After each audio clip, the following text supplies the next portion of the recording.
Baik Ustaz, Assalamualaikum warahmatullahi wabarakatuh. Waalaikumsalam warahmatullahi wabarakatuh. Okey, hari ini kami daripada TDC hari ini kita nak berjumpa dengan Ustaz Aziz daripada Rariba Consulting yang mana kita akan bertanya dengan Ustaz Aziz tentang perbankan Islam. So, banyak benda di dalam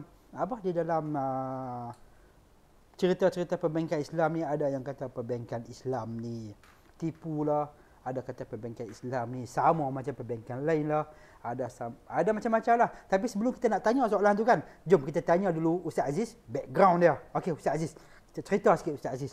Apa nama Rariba Consulting ni? Apa sebenarnya? Bismillahirrahmanirrahim. Soalan yang jarang orang tanya dengan saya lah. Rariba Consulting adalah satu syarikat lah kan. Satu syarikat. Ya, kami ataupun bisnes teras kami ialah syariah consulting ataupun menjadi juru perunding untuk syarikat yang nak patuh syariah. Ya. Itu adalah orang kata apa, our main business. Yang kedua ialah bisnes kami ialah buat consulting untuk IT consulting juga. Yang ketiga untuk business operation. Business operation maksudnya kalau satu syarikat tu perlu untuk buat kontrak ataupun untuk review kontrak, kami akan buat juga. Itu adalah antara tiga bisnes kami yang utama lah. Jadi Rariba Consulting ni lebih kepada nak memastikan syarikat itu ikut perjalanan syariah yang betul dan bagi setiap transaksi dia lah. Okey. Jadi berkenaan dengan tajuk hari ni, tajuk tentang perbankan Islam ni. Okey Ustaz. Perbankan Islam di Malaysia ni bila mulanya perbankan Islam ni? Okey, soalan yang baik. Perbankan Islam mula di Malaysia tahun 1983. Masa tu di Parlimen diluluskan Akta Perbankan Islam tahun 1983, dan dengan akta itu tertubuhnya Bank Islam. Bank Islam Malaysia Berhad, BIMB. Itu bank Islam yang pertama ataupun perbankan Islam yang pertama di Malaysia. Tahun 1984 pula tertubuhnya syarikat takaful ataupun insurans Islam yang pertama, iaitu Syarikat Takaful Malaysia. Tetapi kewangan Islam in general sudah ada di Malaysia sejak tahun 60-an lagi. Itu dengan tertubuhnya Lembaga Tabung Haji. Dulu dipanggil Lembaga Urusan dan Tabung Haji, LUTH. Sebelum tu nama tu saya tak ingatlah nama apa. Lepas itu ditukar nama kepada Tabung Haji. Tabung Haji ini diilhamkan oleh Profesor Diraja Ungku Aziz. Ya, masa orang dulu nak pergi Mekah, nak pergi haji, orang akan gadai macam-macam. Gadai lembu, sawah, jual kambing dan sebagainya. Bila dia balik daripada haji, tak ada benda. Jadi Profesor Diraja Ungku Aziz, dia mencadangkan supaya ditubuhkan satu tabung, diberi nama Lembaga Urusan dan Tabung Haji, untuk menyimpan duit sedikit demi sedikit supaya bila cukup duit tu umat Islam dapat pergi Malaysia. Jadi kewangan Islam tu sudah lama di Malaysia sejak tertubuhnya Lembaga Urusan dan Tabung Haji ataupun dipanggil sekarang Tabung Haji. Baik. Okey Ustaz. Ni soalan-soalan yang bermain di fikiran saya. Okey, bermain di fikiran saya. Apa asas perbezaan di antara perbankan Islam dan perbankan konvensional? Asas perbezaan dia. Sebab kalau kita tengok secara luaran nampak macam sama aja.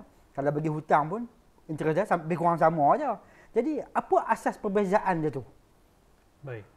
Ramai orang selalu ingat kalau kita nak buat sesuatu yang halal atau yang patuh syariah ataupun Islamik, kena beza. Ramai orang ingat macam tu. Kena berbeza something. Tak boleh sama orang kata. Kalau sama ni maksudnya something is not right. Cara pemikiran macam tu atau pendapat macam tu adalah salah. Nabi SAW banyak mengadaptasi tamadun-tamadun ataupun teknologi, kita nak panggil, daripada yang bukan Islam. Jadi kalau kita pakai yang bukan Islam punya pun, kalau benda tu halal, dia masih patuh syariah. Orang ingat patuh syariah itu mesti unik, mesti berbeza daripada benda-benda yang tak patuh syariah. Jadi apakah asas perbezaan antara perbankan Islam dengan perbankan konvensional? Baik, perbankan ataupun bank-bank ini dia berurusan dengan wang. Betul tak? Kalau orang kata yang ada duit tu orang panggil apa? Beruang. Beruang besar ni. Dia berurusan dengan wang. Wang ini mempunyai satu kategori yang khas dalam Islam ataupun dalam muamalat. Kalau kita tengok dari segi hukum, wang itu adalah satu benda yang dipanggil barangan ribawi. Ribawi. Barangnya ribawi. Ribawi. Ya. Dia bukan barangan riba, dia barangan ribawi. Tetapi ia ada kena mengena dengan riba. Maksud barangan ribawi ini ialah kalau kita silap transaksi dengan barang ini, dia kemungkinan jadi riba. Dan riba pula adalah dosa besar. Jadi antara lain barang-barang yang dalam kategori barangan ribawi ialah emas dengan perak. Emas, Ya. perak. Wang dikiaskan kepada emas dan perak, hukum dia. Jadi perbankan, semua perbankan sama ada Islam ataupun konvensional, mereka ada berurusan dengan wang. Jadi kalau kita silap berurusan dengan wang, boleh jadi riba. Ya, saya pun tak tahulah kenapa dia orang tak panggil perbankan konvensional perbankan kafir ke? Perbankan Islam dan perbankan Kafir. konvensional. Bayar Oh, ni. kenapa tak panggil perbankan kafir? Kita dengar pelik sikit lah. Tuan-tuan kalau pergi dekat Tesco pun, dia bukan panggil section haram, dia panggil section tidak halal. Betul lah. Dia tak panggil section haram, takut. Takut. Bezanya ialah satu patuh syariah, satu tak patuh syariah. Bezanya, beza asasnya. Dan beza asas yang kedua ialah perbankan Islam ini dipantau oleh penasihat syariah. Ya, bukan seorang, bukan dua, bukan tiga, 5 orang paling kurang. Perbankan konvensional tak ada. Sebab apa? Ya, perbankan konvensional ini yang asas yang ketiga yang bezanya ialah perbankan konvensional semua kontrak-kontrak yang dipakai adalah kontrak pinjaman. Kontrak pinjaman? Pinjaman, loan kontrak. Perbankan Islam walaupun loan kontrak adalah halal di sisi Islam, tapi perbankan Islam tak pakai loan kontrak. Sebab apa? Kalau dia pakai loan kontrak, dia tak boleh ambil untung. Dia tak boleh ambil untung? Tak boleh ambil. Kalau ambil untung, dah jadi riba. So, dia tak pakai kontrak itu. Walaupun kontrak itu adalah kontrak yang halal ataupun harus. Jadi ada 3 perbezaannya. Satu ialah satu halal, satu haram. Yang kedua dia ada, orang kata apa? Penasihat syariah. Yang konvensional tak ada penasihat syariah. Yang ketiga ialah apa dia? Mereka tak ada kontrak pinjaman di perbankan Islam. Walhal perbankan konvensional memakai kontrak pinjaman sepenuhnya. Oh, jadi perbezaan tu ada 3. Jadi perbezaan asas. Ada perbezaan asas. Yang ketiga tu adalah tiada kontrak pinjaman. Ya. Dia pakai kontrak macam mana? Kontrak pembiayaan ke? Pembiayaan yang macam-macam. Contohnya, okey, saya boleh jadi orang kata apa? Dia ada pakai kontrak jual beli. Dia ada pakai kontrak sewa. Dia ada pakai kontrak perkongsian. Itu basic dia lah. Jual beli, sewa dan juga perkongsian. Ya, perkongsian. Jadi maksudnya kalau kita boleh pakai 3 kontrak ini, kita pun boleh jana untung juga. Pinjaman tak boleh jana untung. Ya, dia mesti bagi pinjam 1,000 dapat balik 1,000. So, macam mana perbankan Islam nak survive? Betul tak? Perbankan konvensional boleh. Mereka tak ada kekangan atau halangan untuk mengambil untung daripada pinjaman. Itu. Oh, kita ada perbankan Islam ada kekangan?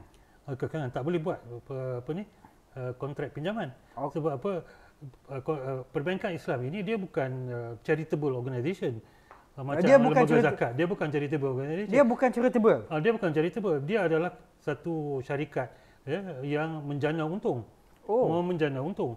Dia macam satu syarikat atau satu perniagaan lah. Satu perniagaan. Jadi dia tak boleh guna. Bukan dia tak boleh guna sebab kontrak itu haram, tapi dia tak boleh guna sebab dia tak boleh jana keuntungan daripada pinjaman atau manfaat daripada pinjaman, tak boleh buat. Sebab dia dah sistem masyarakat kita kan. Bila sebut saja perkataan Islam tu, dia akan ada sangkut pop sikit tentang charitable. Orang kata apa, kebajikan. Tapi bila ustaz kata dia bukan charitable tu, dia agak menggusarkan saya. Cuba boleh tak ustaz explain sikit? Okey, kalau kita nak tahu syarikat yang charitable ataupun organisasi yang charitable, lembaga zakat dia charitable. Ya, betul tak lembaga zakat? Walaupun lembaga zakat adalah charitable, 1/8 daripada kutipan zakat adalah dia orang punya. Sebab amil kan, pusat zakat ni semuanya amil, dia boleh ambil 1/8. 1/8. Ataupun organisasi wakaf, dia charitable. Itu pun kadang-kadang mereka pun boleh buat perniagaan ikut jenis-jenis wakaf. Maksudnya Islam mengharuskan kita menjalankan perniagaan. So mereka menjalankan perniagaan. Siapa yang perlu pembiayaan ataupun pertolongan ataupun assistance untuk finance orang punya projek, boleh pergi ke situ. Boleh pergi ke situ. Projek, nak beli rumah, nak beli kereta dan sebagainya, boleh pergi situ. Dan mereka tak akan offer kontrak pinjaman. Jadi adalah salah mereka mengatakan Islamic loan ada di perbankan Islam. Tak ada. Loan tak ada. Loan kontrak tak ada. Kalau istilah Islamic loan tu tak ada? Tak ada. Islamic loan di perbankan Islam tak ada. Islamic loan ada. dipanggil qard hasan. Qard hasan. Qard maksudnya pinjaman. Hasan maksudnya ihsan. Saya bagi pinjam 1,000, kamu bagi balik 1,000. 1,000. Tapi kalau saya beli barang 1,000, saya jual kat kamu 2,000 boleh. Oh. Nampak beza kan? Itu lain. Jadi dalam perbankan Islam, antaranya ialah mereka menjadi orang tengah kepada keperluan pelanggan. Contohnya, kamu nak beli apa? Nak beli kereta. Beli rumah lah. Beli rumah lah. Kita ambil rumah sebab rumah ni dia besar sikit. Betul. Okey. Kamu nak beli rumah. Okey. Beli rumah. Kamu ada duit nak beli cash? Jarang lah. Jarang lah. Tak ada Mungkin lah. seorang dua kawan kita boleh lah. Tapi in general orang tak ada duit. Jadi dia datang kepada perbankan Islam. Perbankan Islam tanya, kamu nak beli rumah mana? Ya. Rumah mana? Dia kata rumah di Sungai Long. Sungai Long. Sungai Long. Ya, Sungai Long. Okey. Kamu pergi sign sales and purchase, bawa benda tu mari sini. Kami akan uruskan. Jadi dia ada contohnya, dia kata okey. Perbankan Islam kata kita ada 3 jenis atau 2 jenis lah kontrak. Yang pertama ialah kita sama-sama beli rumah tu. Kita sama-sama beli rumah tu. Yalah, kamu buat keluar 10%, saya buat keluar 90%. Kita share lah. Kita share. Lepas tu sikit-sikit tiap-tiap bulan kamu beli saya punya share. Kamu beli saya punya share sikit-sikit selama 30 tahun, kamu punya 100%, rumah ni ditukar atau dibuang cagaran, kamu ambil hak milik sepenuhnya. Ataupun kami boleh bagi cash pada kamu, kamu pergi beli. Kami pergi beli, kami buat kontrak, kita panggil murabahah dengan tawaruh. Adalah ya, murabahah dengan tawaruh. Yang ketiga, ya, kami boleh beli pada kamu dan kami jual terus pada kamu. Beli pada pemaju? Developer ataupun owner jual pada kamu. Jual? Boleh. Kamu bayar ansuran. Bayar ansuran? Basically ansuran ni orang banyak confused. Yang tu yang kita nak tanya tu. Banyak orang confused. Contohnya kamera yang cantik-cantik sini. Satu kamera harga RM1,000. Okey. Kamu tak ada RM1,000. Tapi kamu boleh bagi kat saya 200 sebulan. 200 sebulan. Saya kata okey, saya beli RM1,000, saya jual pada kamu RM1,400. Ya? Saya beli daripada kedai, daripada Samsung ke Singhab ke apa ke. Saya jual pada kamu RM1,400. Harga asal berapa? RM1,000. Okay. Kamu bayar berapa? Bayar RM1,400. 7 bulan. 7 bulan. Harus perfect. Yang tak boleh ialah bila kamu bayar lambat, saya charge kamu RM10. Yang tak boleh yang tu. Jadi orang kata, Ustaz, itu bukan ke riba? Saya kata riba dalam pinjaman. Ini bukan pinjaman, ini hutang. Kamu ada pinjam duit pada saya tak? Saya ada bagi duit pada kamu untuk beli tak? Tidak. Betul tak? Saya yang tolong belikan. Dan tu saya jual pada kamu. So ini bukan pinjaman tapi hutang. Jadi ramai orang confuse hutang adalah pinjaman. Confuse. Orang ingat semua hutang adalah pinjaman. Wahai semua pinjaman adalah hutang. Semua hutang bukan semua hutang adalah pinjaman. Semua pinjaman adalah hutang. Maksudnya kita pinjam barang tu. Bukan. Bayar bulan-bulan. Maksud saya ialah bila kamu berhutang tak semestinya asal daripada pinjaman. Contohnya anak kamu main bola kat luar tu. Okey. Main bola. Main bola dia tendang kena cermin rumah neighbor. Kenalah rumah sebelah. Okey. Jadi kamu yang bertanggungjawab sebab kamu bapak dia. Berapa harga ni? 200. Hutang. Dia bukan pinjaman, dia hutang. Nampak tak? Hutang boleh terjadi bukan daripada pinjaman. Hutang boleh terjadi dalam keadaan macam contoh cermin tu pecah, kita berhutang automatiknya.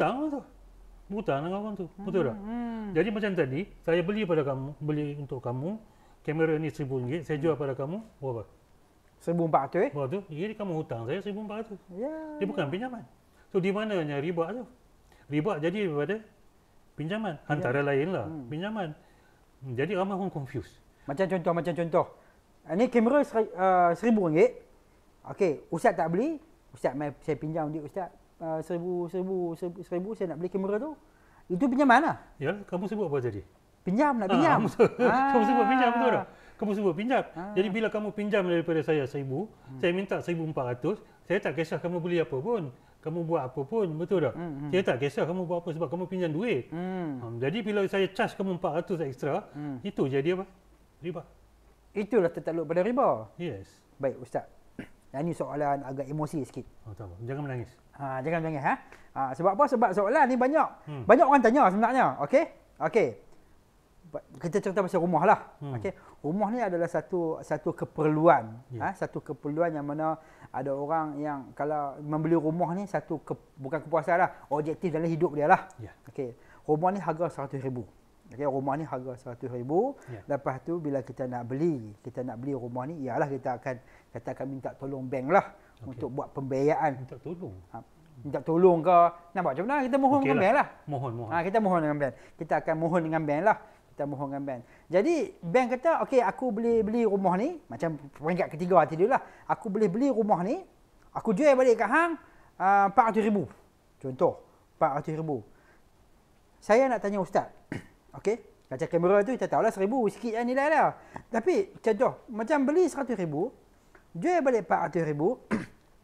Okey, ini adalah perjanjian.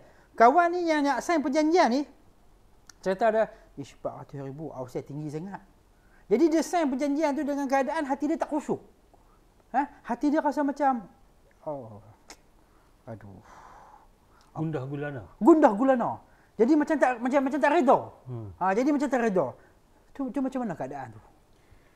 Baik. Dia ada beberapa isu di sini yang kita patut clarify. Orang kata aku tak redha tapi aku sign kan. Sebab aku perlukan rumah.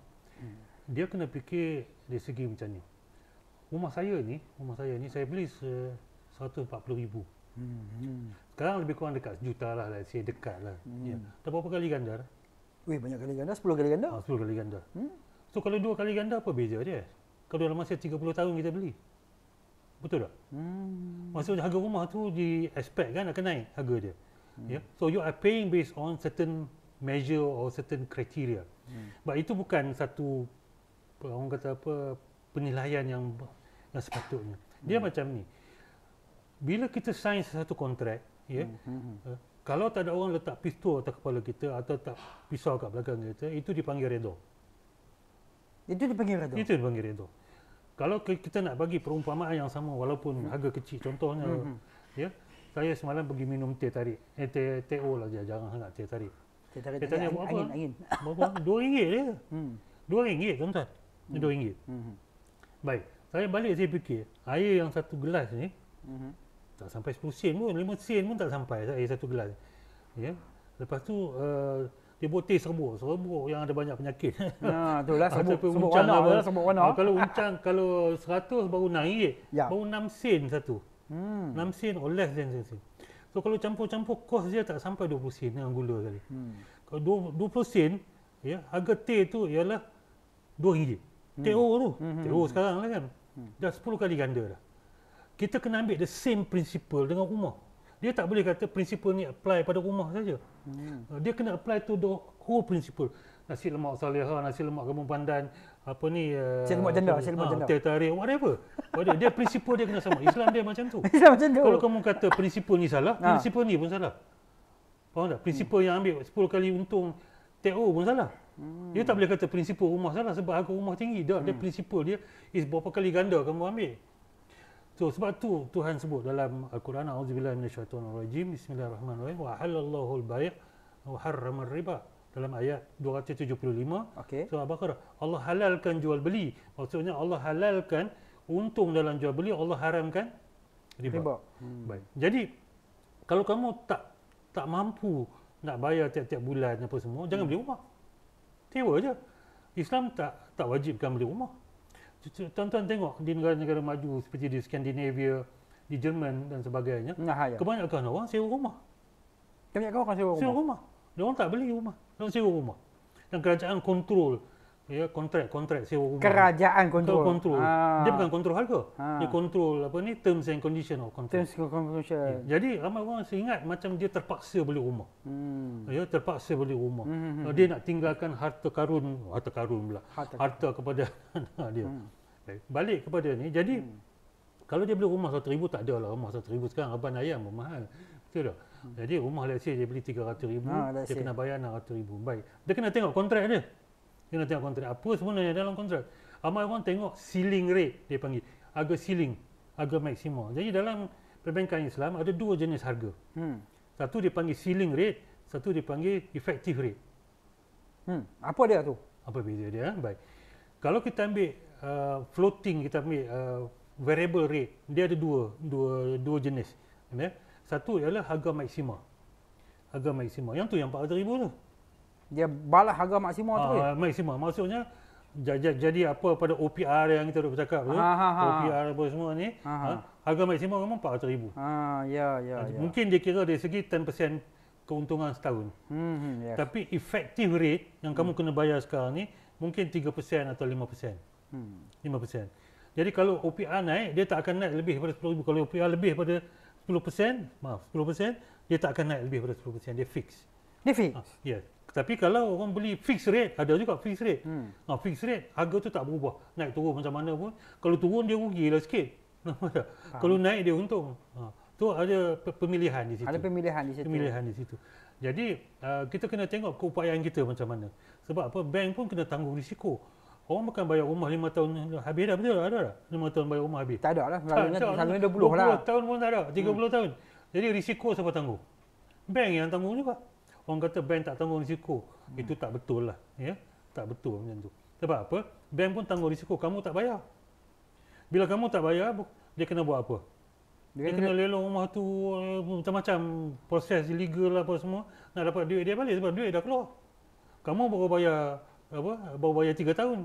Dia dah bayar semua dah kepada pemaju atau pemilik. Bank pun ada risiko dia juga. Ada risiko dia. Kalau dalam ekonomi menurun, lagi ramai orang apa? Yang tak boleh bayar macam zaman dah ni lah. Macam sekarang ni lah. Betul. Tahun 98 lagi teruk. Lagi teruk? 98. Umur berapa tahun tahun 98? 98 saya time tu mungkin darjah kot. Darjah something lah. 98. Kita jaga petronan. Ramai orang kena lelong rumah. Harga rumah begitu rendah tapi orang tak ada duit nak beli. Orang tak ada duit nak beli. Dan bukan saya nak sebut apa. Jadi kita kena tengok perspektif dua pihak. Perspektif dua pihak. Jangan tengok perspektif pembeli sahaja atau pelanggan saja. Perspektif orang yang berniaga juga. Ya, jangan kata apa ni ambil mahal sangat. Tapi dia pun tanggung risiko juga. Ya, dia ambil aset-aset ni dan dalam cagaran ni dia pun kena orang kata apa? Kena justify kamu nak bayar, bila kamu nak bayar ni. Mana itu je. Kena tengok perspektif orang yang bagi pembiayaan juga. So ada dua perspektif, tengok dua-dua ni. Tengok dua-dua ni. Baik Ustaz. Saya nak tanya Ustaz, tadi Ustaz sebut pasal OPR. OPR ni apa? OPR adalah OPR adalah overnight policy rate. Itulah. Okay. Ramai orang tak faham sebenarnya OPR ni apa. Macam rakyat mahir macam saya lah. Kan? Apa tu OPR? Apa kegunaan OPR tu? Itulah OPR stands for overnight policy rate. Saya pun bukan pakar monetary. Selalunya bank negara ataupun ahli-ahli monetary ni dia menggunakan OPR ni untuk mengawal selia orang kata apa jumlah duit dalam pasaran. Kalau nak ikut cakap pasar lah kan, jumlah duit dalam pasaran. Dia macam ni. Okey, kalau duit banyak dalam pasaran, jadi maksudnya demand barang tu naik. Betul tak? Kalau orang banyak duit, kalau tuan ada gaji 30,000 sebulan, tuan nak simpan semua 29,000 ke? Belanja lah. Tanya saya lah kan. Belanja. Tak belilah kereta macam kereta saya ni, betul tak? Beli Mercedes ke apa, betul tak? Belanja lagi banyak. Jadi kalau lagi banyak duit, lagi banyak belanja.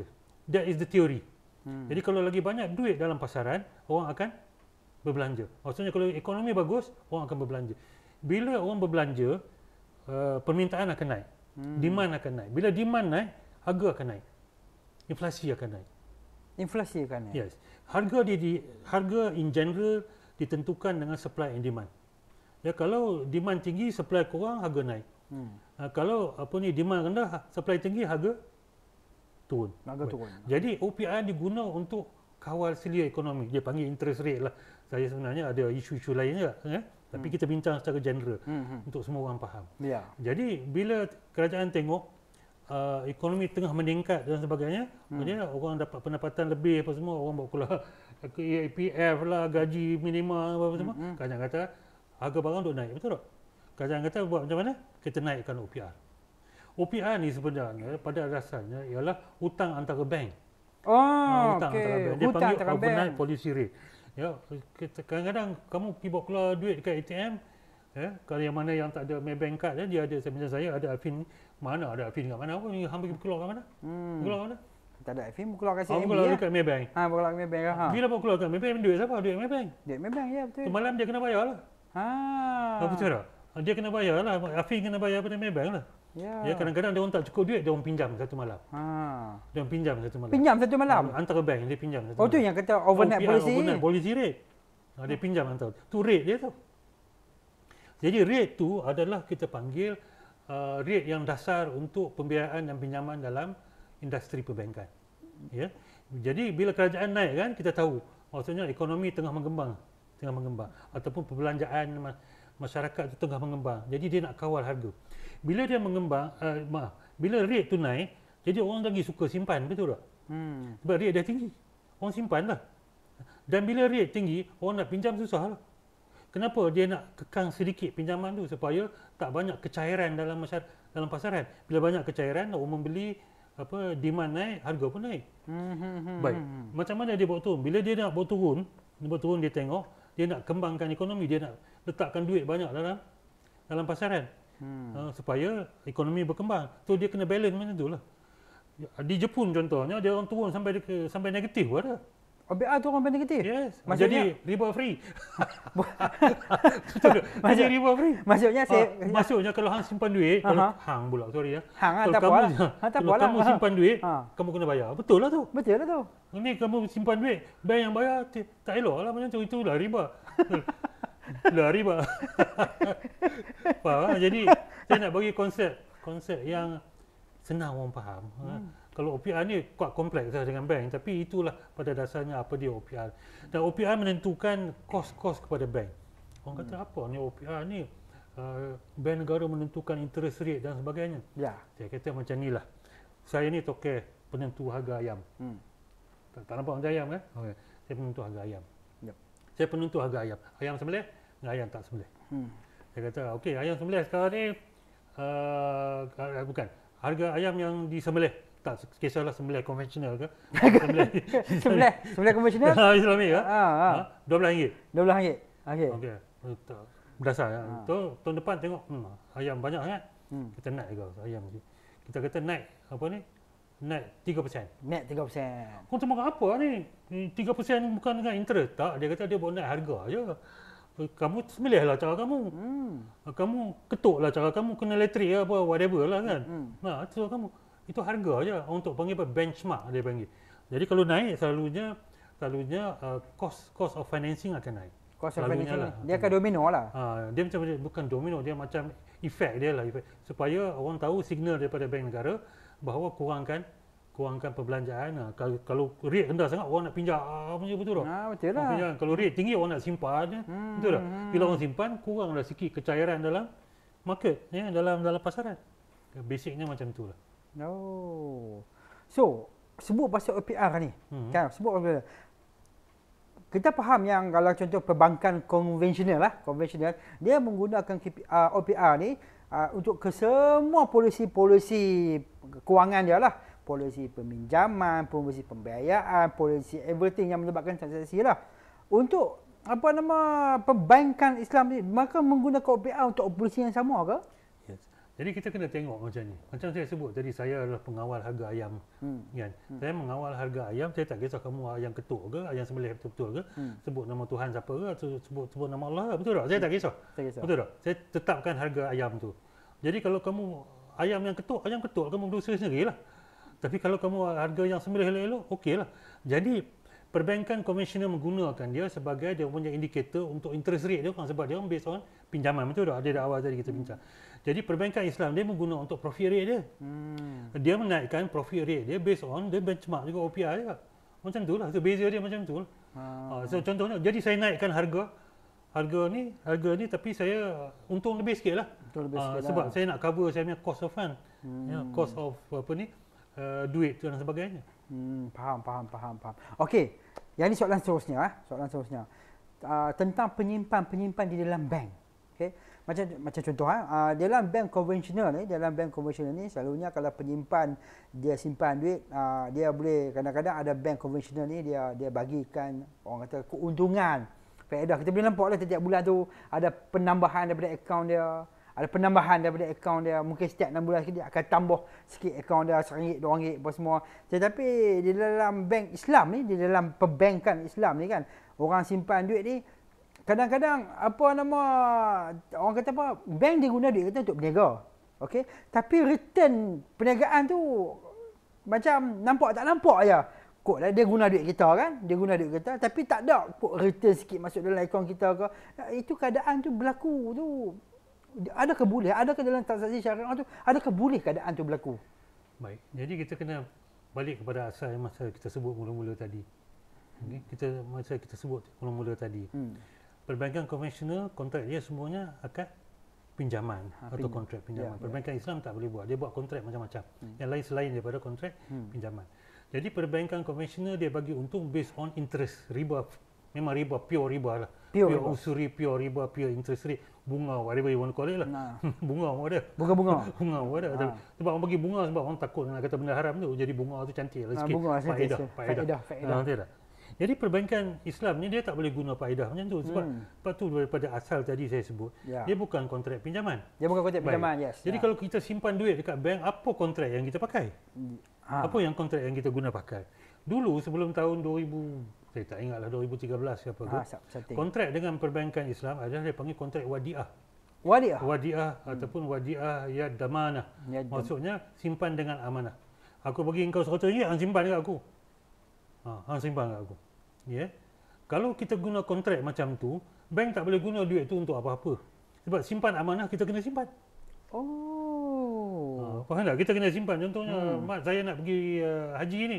Hang tolong simpan RM10,000 aku punya. Tolong simpan. Tu mak tanya, boleh tak aku pakai? Tak boleh. Itu kena simpan lah. Bila-bila dia balik, terpa depan rumah, hang kena bayar RM10,000. Baik. Jadi bank kata, macam mana nak mempelbagaikan cara kita simpan. Jadi bank dia ada 2, 3, 4 banyaklah kontrak yang kita boleh pakai. Kontrak yang sekarang yang digunakan dia panggil kontrak qard. Qard ni maksud pinjaman lah. Bukan kita pinjam pada bank. Bila kita simpan duit RM10,000 dengan bank, kita bagi bank pinjam. Bagi bank pinjam pula? Bagi bank pinjam. Tapi bank tak boleh bagi keuntungan pada kita. Bank tak boleh bagi? Tak boleh guna sebab pinjaman. Tapi bank boleh guna sebab macam saya bagi pinjam kamu RM10,000. Saya tanya tak kamu nak guna untuk apa?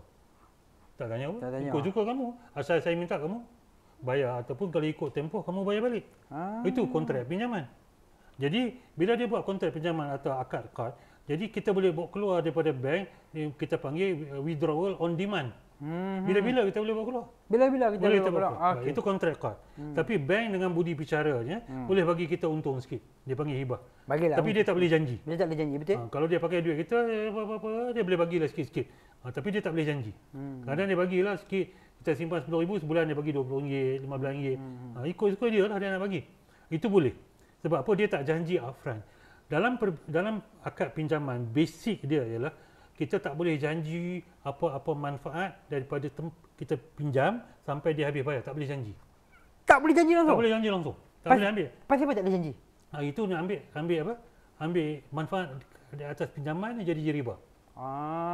Tapi kalau kita nak bagi selepas kita bayar semua, itu dipanggil hadiah.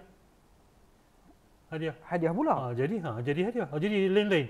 Masa pinjaman ni tak boleh bagi orang kata apa? Tak boleh janji apa-apa. Tak boleh janji apa-apa. Baik, itu kontrak qard is very basic. Maksudnya untuk akaun simpanan orang panggil dia pakai kontrak qard atau kontrak pinjaman. Tapi ada kontrak-kontrak lain juga. Kalau kita nak simpan di akaun akaun pelaburan. Akaun pelaburan dia pakai kontrak mudarabah.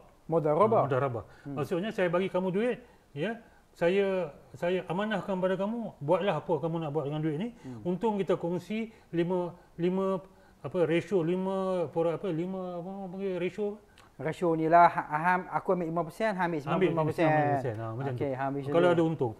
Kalau tak ada untung, kita yang tanggung. Itu kita panggil mudarabah. Orang yang keluar modal dia akan tanggung kerugian. Ya. Selalunya bank tak buat macam tu dah, dia macam-macam dah. Option dia. So yang tu akaun pelaburan. Ada lagi satu akaun macam tabung haji dia panggil wakalah bil istismar. Wakalah bil istismar iaitu adalah wakil untuk pelaburan. Wakil untuk pelaburan. Jadi kita bagi duit pada tabung haji, kita kata ini wakalah bil istismar, ya. Kamu buatlah apa yang kamu suka, kamu jadi wakil saya untuk pelaburan. Bila buat macam tu, semua keuntungan adalah dipunyai oleh orang yang melabur, kecuali yuran-yuran yang tertentu untuk dia orang, yuran operasi lah. Betul lah, yuran operasi persemuan. Jadi ada macam-macam jenis. Ini jenis akad untuk simpanan. Tu dia. Tentu ada perempuan. Itu baru cerita-cerita sikit tentang perbankan Islam. Perbankan Islam. Perbankan Islam. Sebab apa? Sebab banyak orang yang di dalam media sosial banyak orang di dalam media sosial ni, terutamanya adalah certain ustaz atau ustazah dalam TikTok ni kan, dia hentam semua perbankan Islam ni. Saya pelik orang hentam perbankan Islam. Yang patut hentam perbankan konvensional. Ataupun perbankan yang sepatut kita hentam adalah orang-orang yang masih pergi perbankan konvensional. Umat Islam yang ambil kredit kad konvensional. Kenapa kita nak hentam perbankan Islam yang telah disahkan oleh ulama-ulama dan pakar-pakar kewangan Islam? Ramai orang kita, orang Islam ambil insurans konvensional. Itu kalau kita nak bercakap pasal insurans yang kata sama aja. Kenapa kita tak hentam orang macam tu? Itu saya pelik. Yang tu satu kesukaran satu benda yang saya tak tahu nak jawab. Kita tak tahu nak jawab kan. Itu satu kesukaran yang tapi Afendi, satu benda yang very clear ialah benda pasal muamalat ni kita jarang belajar daripada kita bangku sekolah. Kita tak belajar daripada bangku sekolah. Ada tak kita belajar di bangku sekolah akad pinjaman, akad jual beli, interest, riba. Kita tak pernah belajar pun. Yang kita belajar, kita benci khinzir, arak, judi pun kadang-kadang orang tak bising, orang tak tahu sangat. Rasuah kita suka. Rasuah orang tak belajar. Orang tak belajar, betul tak? Jadi bila dia orang besar, termasuklah maaf nak cakap ustaz-ustaz lain, dia orang tahu pasal solat, apa saja dia tahu akad pinjaman je. Dia tak tahu akad lain. So out of the panggil lack of knowledge, dia orang, dan juga muamalat ni satu benda yang little bit technical. Muamalat ni dia satu technical. Jadi orang tak boleh capai benda tu. Orang ajar solat, puasa boleh lah. Benda tu ajar yang tak berubah pun kalau belajar sampai akhir. Tapi muamalat ni dia berubah. Digital banking. Dia variable dia cukup berdasarkan time. Buy now, pay later, crypto apa semua. Macam mana ustaz-ustaz ni nak menjawab kalau dia orang tak ada basic technical muamalat dan technical perbankan sekali. Jadi yang tu kena maafkan dia orang lah. Tapi saya harap bagilah sokongan kepada perbankan Islam, lawanlah perbankan konvensional, bukan lawan suruh tutup apa. Sebab apa, agama-agama lain mungkin bagi kan, terpulang pada dia orang lah. Tapi lawanlah perbankan konvensional jika orang Islam menggunakan perbankan konvensional. Patutnya lawan yang tu lah, tiap-tiap hari duk sebut perbankan Islam macam ni, macam tu lah apa semua. Tak akan menolong umat Islam untuk menjauhi diri mereka daripada riba. Daripada riba. Kadang-kadang nak cerita pasal riba, orang tak faham apa dia. Orang tak faham. Orang tak faham, saya ambil contoh. Okey, contoh. Bagi contoh. Ada banyak asal dia. Boleh.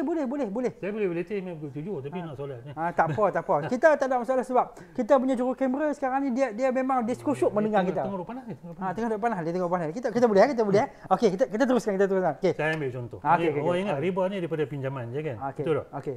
Baik. Saya ambil satu riba yang tak ada dalam pinjaman. Apa dia tu? Kamu jual emas. Kamu jual emas dengan saya 1 kilo. Saya bawa masuk dalam bank sekarang ni, esok kamu hantar emas. Itu riba. Dia panggil riba nasab. Kerana lambat memberikan kepada saya barang jualan yang barang jualan ribawi pada on the spot. Itu riba. Ada ambil apa-apa tak? Ada ambil apa-apa ekstra tak?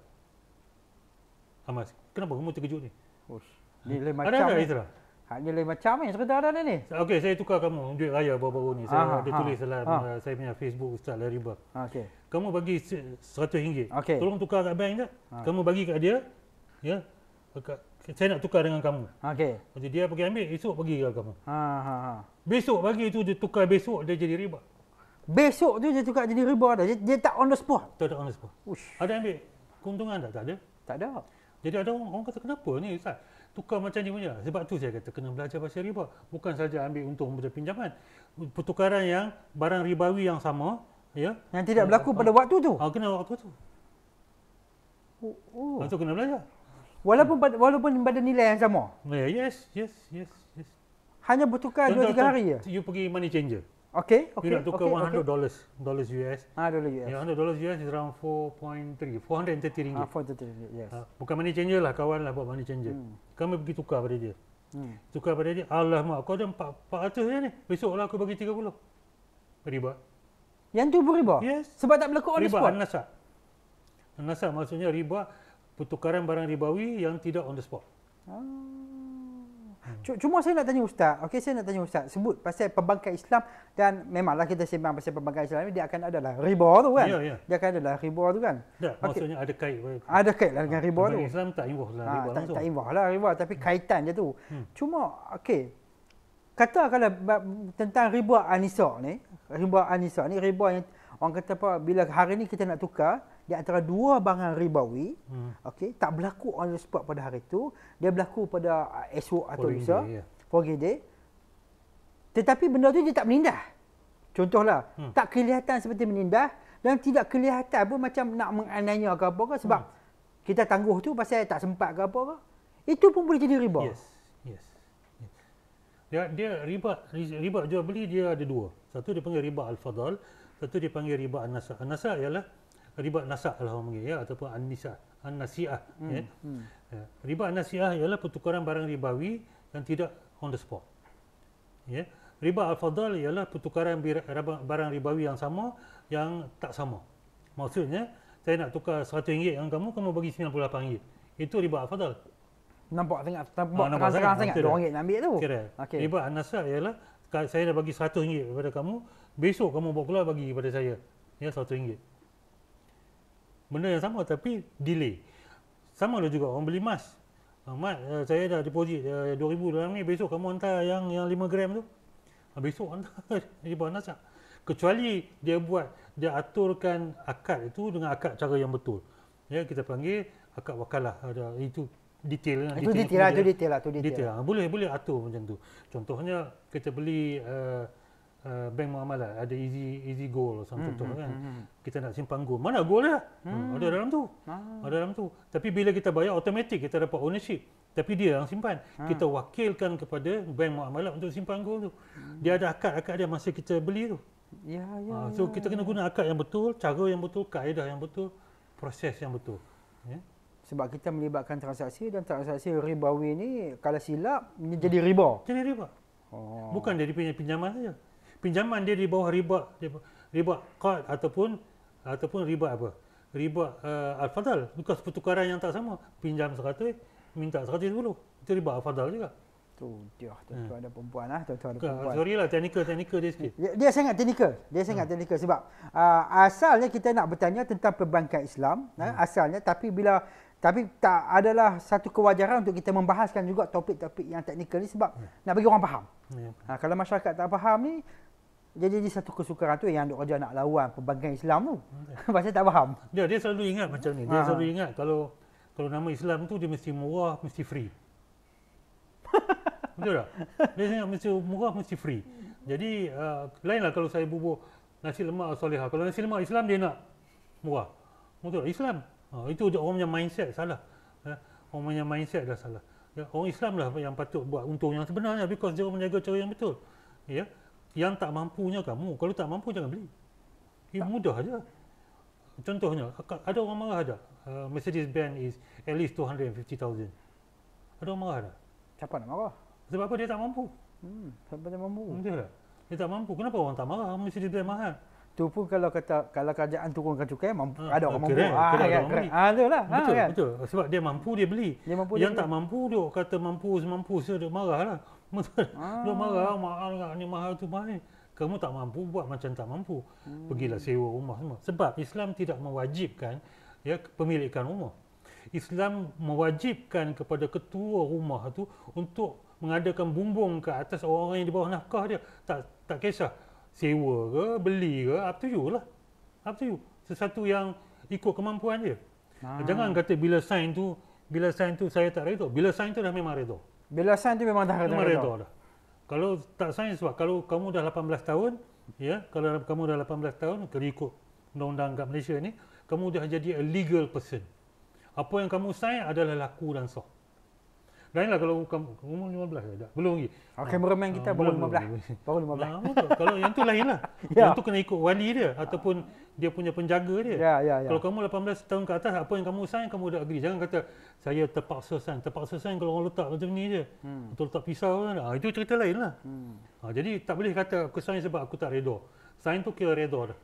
Sign tu kira tutup lah. Tutup dah. Tu sebelum sign tu kena tanya semua. Jangan sign pula tengok rumah cantik di awan biru, pokok Melayu, Dayu sign, lepas tu kata tak redha. Tak Apa? Mana Tak betul lah tu. mana boleh fikir kan? habis-habis. Ha. Okey. Baik, setakat ni dulu cerita dah kita punya video. Okey Ustaz, untuk kita closing sikit untuk video kita ni. Apa Ustaz nak pesan pada masyarakat kita tentang perbankan Islam ni? Saya pada dasarnya nombor satu ialah belajarlah muamalat. Ya, muamalat.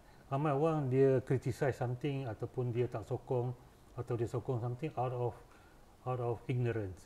Kena faham benda-benda macam ni, ya. Kena understand, kena belajar benda-benda macam tu. Kita daripada umur balik sampai sekarang dah belajar pasal solat. Kenapa kita tak belajar pasal muamalat?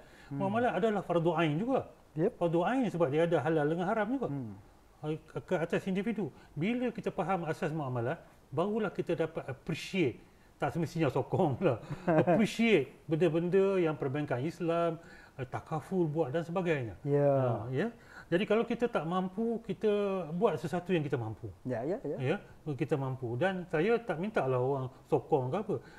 Bagi saya, kalau benda tu dah halal, ambil je. Sebab orang dah approve. Orang dah sahkan, mereka yang akan tanggungjawab. Bukan kita.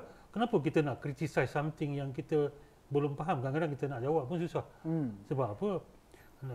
Imam Syafi'i kata, Jalaluddin Ar-Rumi. Jalaluddin Ar-Rumi. Pernah dengar? Besar dengar nama dia. Ar-Rumi dia satu yang derwish yang pusing-pusing. Dia kata, I can give one fact. Satu fakta, saya boleh defeat 40 scholar. Saya boleh defeat 40 ulama, dia kata. Tapi saya boleh bagi 40 fact, saya tak boleh defeat seorang ignorant, dia kata. Seorang yang bodoh. Tak katalah bodoh. Bodoh lah. Jadi belajar, dia kena belajar. Saya pun masih belajar juga. I'm not perfect. I bukan tahu semua, I tahu sikit je. Maybe less than 1% of ilmu yang Tuhan bagi. Tapi belajar, dia kena belajar baru kita understand. Bila kita faham, baru kita appreciate. Betul. Okey, setakat itu dulu cerita dia bersama dengan Ustaz Aziz. Dan insya-Allah kita akan ada banyak lagi masa bersama dengan Ustaz Aziz nanti ni. Nanti ni kita akan hasilkan video pula sebab nanti ni kita akan bercakap pasal tajuk yang lagi best. Lagi best dalam TDC podcast kita ni. Isu apa kita nak cakap? Rasuah. Bahaya tu cakap pasal rasuah. Kita akan bercakap isu-isu yang lebih sensasi. Yang mana hajat kami di TDC adalah supaya masyarakat ni dia nampak apa yang sepatutnya dia nampak. Ada benda yang masyarakat tak nampak. Contoh mereka hanya mengkritik tapi mereka tidak nampak situasi yang sedang berlaku, teknikal yang sedang berlaku, apa yang ada di sebalik latar tu mereka tak nampak. Mungkin tidak faham, mungkin ignorant.